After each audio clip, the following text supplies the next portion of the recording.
Boy, oh boy, the AFCON has started and it is packed with action, talking points. Now, in this particular case, we see Angola and South Africa in their opening group match, whereby there was a call for a penalty, which was not awarded to South Africa. Let's see why.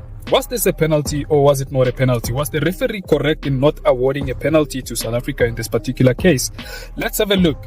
So, we're going to have a look at the laws of the game in conjunction with exactly what's happening on the picture right now, right? So remember that the laws of the game clearly state that if a push starts happening outside the box and then it carries over into the box, then it should be awarded as a penalty, right? So as you can see there, the push actually starts happening inside the box. Over there is contact inside the box. You can clearly see by the movement of the South African player's left hand that he was clearly impeded, he was pushed. If you look closely under Law 12, it clearly states that a direct free kick is awarded if a player holds an opponent or impedes the opponent with contact. So clearly we'll see from another angle that there was clearly contact, there was a push, which was an impediment, which should have resulted in a direct free kick to South Africa. But let's have a look at this particular angle. As you can see over there, you can see the Angolan player's hand is actually touching the South African player's head, right? It's almost like a small, punch on the chin, which is automatically an offense. And if you look closely there, you can see Mudau going down as a result of the impact from the Angolan player. But there's a twist to the whole situation, because under Law 12, it says that the laws of the game of FIFA relies on the referee's ability to correctly apply the laws of the game. And most of the time, it depends on the discretion of the referee, right? So in this particular case, the referee considered this impact not sufficient or enough to warrant a foul inside the penalty area. From you, do you consider this as a penalty?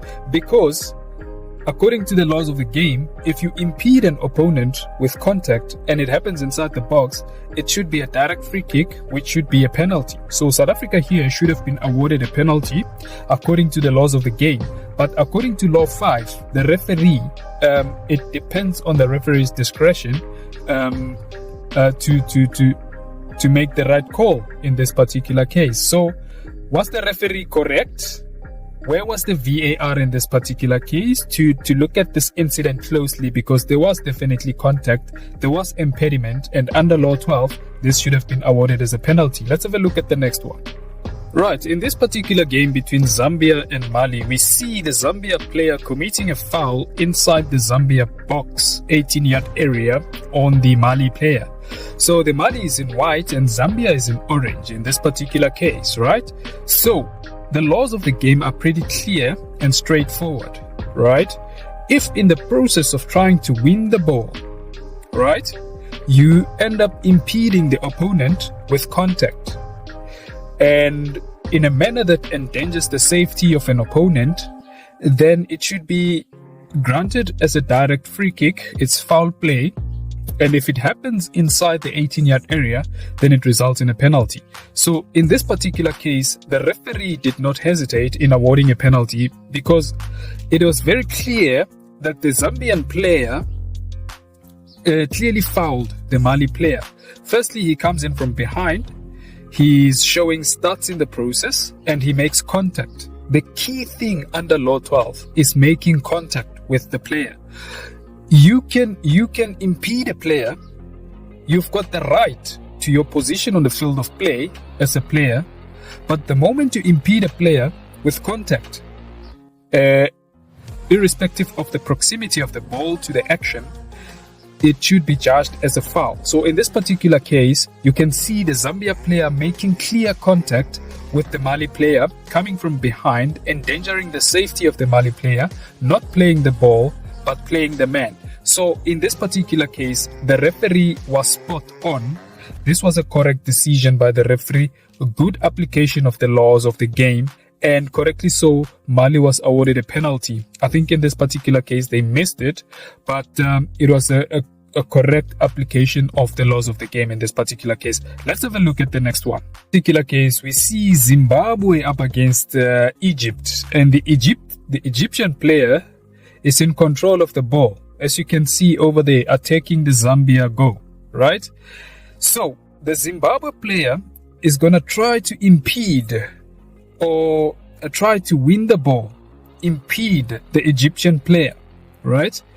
And after that action, you will see the Egyptian player falling down, right? Demonstrating to the referee that I was fouled, therefore I need a penalty. You can see the Egyptian players protesting that there should be a penalty. But let's have a look at the incident closely and analyze, looking at the laws of the game, right? Because the laws of the game are pretty clear and straightforward, right? So let's have a look at this action closely, because this is the moment of interest, right? So we see that the Egyptian player has got the ball, right? And is running towards goal over there, right? So in this particular case, the Zimbabwe player puts in his left leg in trying to stop the Egyptian player from going to goal, right? And in the process, what happens is the Zimbabwe player does not make contact with the Egypt player in trying to impede his movement. Remember, it's not an offense to impede an opponent. As long as you maintain your rightful position, you don't make contact with the opponent, and you take a position between yourself and the opponent when the ball is within close proximity of the action. So in this particular case, no contact was made with the Egyptian player, and the Egyptian player then continues to fall down inside the box, right? He falls down inside the box. First of all, had there been contact between the two players, it would have been a free kick outside the 18-yard area. It would not have been a penalty, irrespective of whether the player fell inside the box, right? So what did the referee do in this case? He applied Law 12 correctly. It's regarded as unsporting behavior, trying to deceive the referee by simulation. Trying to deceive the referee by simulation, right?